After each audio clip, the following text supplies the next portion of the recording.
പഴുത്ത കോവയ്ക്ക 3 ആയിട്ട് കീറണം. ഹായ് ഗൈസ്, നിങ്ങളുടെ വീട്ടിലൊക്കെ പഴുത്ത കോവയ്ക്ക കാണുമല്ലോ അല്ലേ? വെറുതെ കളയുന്നതിന് പകരം ഇങ്ങനെയൊന്നും ഉണ്ടാക്കി നോക്കൂ. ഓക്കെ, പഴുത്ത കോവയ്ക്ക 3 ആയിട്ട് നീളത്തിൽ കീറണം. ശേഷം ആവശ്യത്തിന് സാമ്പാർ പൗഡർ ചേർക്കാവുന്നതാണ്. പച്ച കോവയ്ക്കായും ഇതിന് യൂസ് ചെയ്യാം കേട്ടോ. കുട്ടികൾക്കൊക്കെ സ്കൂളിൽ കൊടുത്തുവിടാൻ എളുപ്പത്തിൽ ഉണ്ടാക്കാവുന്ന ഒരു കറി തന്നെയാണിത്. അതിനുശേഷം കുറച്ച് ഗരം മസാല ചേർക്കുക.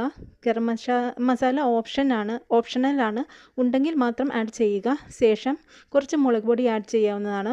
ഉപ്പ് വേണമെങ്കിൽ ഇപ്പോൾ ചേർക്കാം, ഇല്ലെങ്കിൽ ലാസ്റ്റ് ചേർത്താൽ മതിയാകും. ഞാൻ ഇപ്പോൾ ഉപ്പ് ചേർക്കുന്നില്ല. ഇത് കുഴച്ച ശേഷം ചീനച്ചട്ടിയിൽ എണ്ണ ഒഴിച്ച് വറുത്തെടുക്കണം. വറുത്ത ശേഷം ഉപ്പ് ആഡ് ചെയ്ത് കൊടുക്കാവുന്നതാണ്. സൂപ്പറാണ് ഗൈസ്,